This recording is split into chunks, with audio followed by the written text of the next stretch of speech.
Hello everyone, I hope you all are doing good with the studies. आज हम इस video में बात करेंगे कि दिल्ली प्लस जीएस के लिए हम अपने स्कोर को कैसे 20, 25 से 35 तक अपग्रेड कर सकते हैं। तो जीएस करने का एक बेहतरीन तरीका मैं आपको बताता हूँ, जो मैंने अपने स्ट्रेटजी में भी इन्वॉल्व किया था और मैं आज आपके साथ शेयर करूँगा इस वीडियो में। तो हम बात करते हैं कि जीएस जो दिल्ली पुलिस के लिए 50 नंबर की आ रही है, उस 50 नंबर में से कम हमें 35 प्लस स्कोर करना होगा, तब हम कहीं सिलेक्शन के करीब पहुंच पाएंगे। अब बहुत से बच्चों मैसेज मेरे पास आते हैं कि मैंने सिलेबस पूरा कर लिया है, थ्योरी कर ली है, किसी अच्छे बैच से या किसी भी अच्छे टीचर से, यूट्यूब से, पेड बैच से, कहीं से भी आपने अगर एक बार थ्योरी कर ली है, उसके बाद भी आपका स्कोर जो है 20 से 25 नंबर से ऊपर नहीं जा रहा है, 20-22 नंबर तक ही रह पा रहा है, तो उसके लिए हम एक स्ट्रेटजी है कि मैं आपको एक तरीका बताऊंगा कि आप क्या कर सकते हैं अपने उस 20-22 के स्कोर को 35 तक पहुंचाने के लिए। तो हम बात करते हैं इस वीडियो में। सबसे पहले आपको करना क्या है, अगर आप एक बिगिनर हैं तो आप किसी अच्छे बैच, किसी एक वीडियो, यूट्यूब वीडियो या फिर एक पेड बैच लेकर अपनी थ्योरी कंप्लीट कीजिए। हम टॉपिक की बात नहीं करेंगे इस वीडियो के अंदर, क्योंकि टॉपिक जो हम आपको हर जगह मिल जाएंगे, हर टीचर अपने अकॉर्डिंग टॉपिक कराता है। लेकिन वही जीएस में अगर हम बात करेंगे, हिस्ट्री, पॉलिटी, ज्योग्राफी, इकोनॉमिक्स, इन सब की सेम टॉपिक्स होते हैं, हर टीचर उन टॉपिक्स कराता है। आपको जिसका समझ में आए, आपको जिसका लगे कि हाँ ये टीचर मेरे लिए बेस्ट है, इसका कंटेंट मुझे समझ आ रहा है, वहाँ से आप थ्योरी कीजिए। एंड जैसे आप थ्योरी कंप्लीट कर लेते हैं, देन स्टार्ट होती है मेरी चीज़ें। उस थ्योरी के बाद आपका स्कोर जो होगा, आप थ्योरी के बाद जस्ट बाद अगर एक तो मॉक लगाएंगे तो आपको दिखेगा कि आपका स्कोर जो है 20 से 22 नंबर तक बन पा रहा है। अब उस 20-22 से लेकर 35 तक पहुंचाने का जो सफ़र रहेगा, उसके लिए आपको करना क्या होगा, उसके लिए आप क्या करेंगे, सबसे पहले मॉक लगाना स्टार्ट कर देंगे।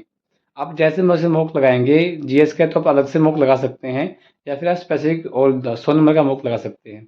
आप ये देखेंगे कि जो जो आप मॉक लगाएंगे, तो वहाँ आपने 50 नंबर का मॉक लगाया मान लीजिए जीएस के लिए, आपके नंबर बने 22 नंबर या 25 नंबर। वहाँ देखिए कौन सा ऐसा टॉपिक बन रहा है जो आपसे नहीं बन पा रहा है, कौन से ऐसे क्वेश्चन है जो आप नहीं कर पा रहे हैं। ये तो हो गया मॉक लगाने का तरीका। वही आप हर दिन पर बाय डे आप इन चीज़ों को करेंगे, तो आपके हर पास में एक टाइम ऐसा है कि आपके हर टॉपिक आपका ऐसा होगा जो मॉक में आ रहा है, जो प्रीवियस ईयर में आया है, वो आपके पास रेडी होगा। मान लीजिए आपने एक आज मॉक लगाया है, उस मॉक में आपके 2 टॉपिक, 3 टॉपिक ऐसे नए मिल गए आपको कि आपने जो नहीं किए थे, कोई स्टैटिक का है, कोई भी क्वेश्चन है, आप उसको नोट डाउन कीजिए ना, उस पर काम कीजिए। ये होता है एक तरीका आपके सिलेबस की थ्योरी को कंप्लीट करने का। इससे क्या हो गया, आप 10 दिन या 15 दिन में जब मॉक लगाएंगे, हर मॉक में आपको नई नई चीज़ें देखने को मिलेंगी, या कुछ नया टॉपिक या कुछ नया कंटेंट मिलेगा, उसको आप साथ साथ आगे बढ़ते चलिए, करते चलिए। इससे क्या होगा, एक टाइम बाद ऐसा है कि आपकी जो थ्योरी है वो एकदम कंप्लीट हो जाएगी। अब थ्योरी के बाद हम आते हैं प्रीवियस ईयर क्वेश्चन लगाने के ऊपर। प्रीवियस ईयर हम कैसे कर सकते हैं, प्रीवियस ईयर 2 तरीके से होते हैं। मैंने कुछ लोगों को देखा है, अगर आप दिल्ली पुलिस का एग्ज़ाम दे रहे हैं तो सिर्फ दिल्ली पुलिस के ही प्रीवियस ईयर लगाएंगे। भाई एसएससी ऐसी कोई कसम नहीं खाती है कि अगर दिल्ली पुलिस में क्वेश्चन हो, दिल्ली पुलिस के ही प्रीवियस ईयर से आएगा। एसएससी का क्वेश्चन मैंने सीजीएल में देखा है, और मैंने क्वेश्चन सीजीएल का एमटीएस में भी देखा है।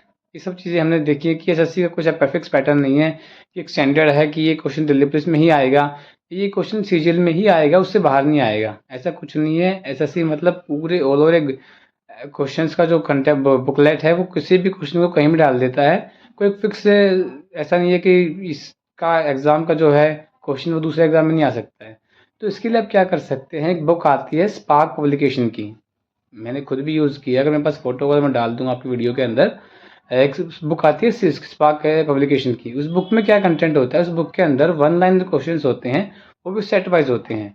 और उसमें कम से कम भी जैसे आप हर अब उसमें एडिशन में अलग अलग होता है, किसी में 10 साल, किसी में 15 साल, तो किसी में 20 साल तक के प्रीवियस ईयर भी होते हैं। जो मैंने यूज़ की थी उसमें था 2000 से लेकर 2023 तक के प्रीवियस ईयर क्वेश्चंस थे, और वो शिफ्ट वाइज होते हैं। जैसे मान लीजिए अभी आपका 2022 में पेपर हुआ है सीजीएल का, उस सीजन में एग्जाम्पल के लिए 50 शिफ्ट हुई हैं, तो हमेशा first shift, second shift, third shift, ऐसे करके 25-25 क्वेश्चन जो आपके शिफ्ट वाइज डाल रखे होंगे। ऐसे करके उसमें पिछले 25 साल में जितने भी पेपर एसएससी ने लिए हैं, वो एमटीएस है, वो सीजीएल है, वो सीपीओ है, वो दिल्ली पुलिस है, या वो कोई और एसएससी का एग्जाम है, फेज के जो एग्जाम होते हैं एसएससी फेज 1, 2, 3, ऐसे करके जितने भी एग्जाम होते हैं एसएससी के थ्रू, वो सबके क्वेश्चन, सबके शिफ्ट वाइज जो हैं उसमें होते हैं। अब उसमें अगर हम 25 साल के 20 साल के क्वेश्चन एक साथ देखेंगे तो बहुत ज़्यादा, मतलब लगा लीजिए आप 100,000 में क्वेश्चन निकल जाएंगे, वो हज़ारों में क्वेश्चन आपके बन जाएंगे। एक साथ याद करना मुश्किल हो जाएगा। आप उससे क्या कर लिए, बुक को कंप्लीट करने के लिए क्या कर सकते हैं, आप स्टार्ट करेंगे बुक को 1 सेट, 2 सेट या 3 सेट से। रोज़ की 2 सेट होते पढ़े, मान लीजिए 2 सेट में आपके 50 क्वेश्चन बन गए हैं। अब उन 50 क्वेश्चन में से आपको देखना ये है कि आपको 2 क्वेश्चन आते हैं, 10 आते हैं, 20 आते हैं, 30 आते हैं, 40 आते हैं।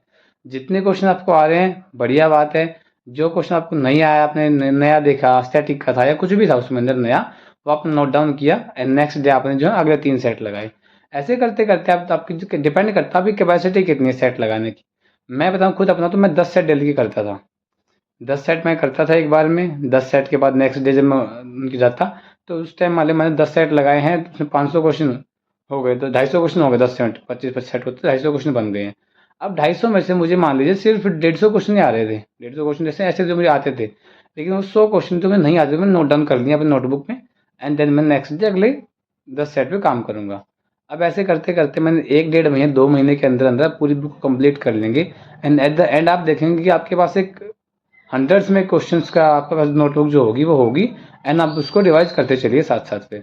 आप एक दिन में रिवाइज कीजिए, फिर 3 दिन में, फिर 7 दिन में, फिर 10 दिन में, फिर 15 दिन में, ऐसे उसको रिवाइज करते चलिए। तो ये एक तरीका होता है प्रीवियस ईयर करने का। आप ऐसे इस तरीके से अगर स्टार्ट करेंगे तब बुक को कंप्लीट भी कर पाएंगे और आपके पास एग्जाम के पास जब आपका एग्जाम डेट आएगी तो आप सिर्फ उस एक नोटबुक को रिवाइज करके आप पूरे प्रीवियस ईयर को रिवाइज कर पाएंगे। और उसके बाद भी एक तरीका है, आपने जैसे 2 बार रिवाइज कर लिया, अब कुछ क्वेश्चन ऐसे होंगे जो आप में से नोटबुक में सब याद हो गए होंगे। आपने पहले बुक पढ़ी, फिर आपने बुक में जो नहीं याद नोटबुक में नोट किया एंड देन आप नोटबुक 2 बार रिवाइज कर चुके हैं, आपको फिर कुछ ऐसे क्वेश्चन थे जो आपने याद हो गए हैं। देन आप एक हाईलाइटर लीजिए, थर्ड टाइम पढ़िए, जो आपको नहीं आता सिर्फ उसको मार्क कीजिए। अब थर्ड टाइम में आपके क्वेश्चन और फिल्टर हो गए हैं। मान लीजिए शुरू में आपके 1000 क्वेश्चन नोटबुक में आ गए थे, देन आपने उसको 2 बार रिवाइज कर कुछ क्वेश्चन और याद हो गए हैं, तो अब जो फिर बच गए उनको हाईलाइट कर दीजिए। देन हाईलाइट करने के बाद जो क्वेश्चन आपके पास बचे, 1000 में से 500 आए, 500 में से आपके पास 200-300 क्वेश्चन बच जाएंगे, सिर्फ उनको रिवाइज कीजिए फिर आगे। ऐसे करते करते आपके पास एक टाइम के बाद पूरी प्रीवियस ईयर आपको याद हो जाएगी और ये एक बेस्ट तरीका है प्रीवियस ईयर करने का। अब देखिए थ्योरी के बाद एक यही तरीका ऐसा है जिससे आप अपने क्वेश्चंस के नंबर्स को 25 से 35 तक स्कोर कर सकते हैं। और दिल्ली पुलिस के अंदर जीएस जो है एक डिसाइडर रहने वाली है, क्योंकि मैथ रीजनिंग कंप्यूटर अब 90% बच्चे ऐसे हैं जो कर लेते हैं। 90% बच्चे ऐसे हैं जो कर लेते हैं मैथ रीजनिंग कंप्यूटर। मेन जो खेल होगा वो जीएस पे होगा और जीएस में भी ऐसे बच्चे हैं जो 20-25 मार्क्स सब मतलब मैक्सिमम लगा के 20-25 तक ला देंगे अपना। एक अच्छा स्कोर जो होता है वो 30+ है और जो आप ज़्यादा ही जीएस पे काम करें तो 35+ ला देंगे। लेकिन एक नॉर्मल बच्चा जो थ्योरी करके गया है वो 20 नंबर तक ला देगा। तो जो डिसाइडर रहेगा वो यही 5-7 क्वेश्चन रहेंगे जिसके लिए आपको एक्स्ट्रा एफर्ट डालने पड़ेंगे। आपको वीडियो चाहिए इस तरीके से, उसके लिए आगे बात करेंगे। इस वीडियो में इतना ही। Thank you. जय हिंद।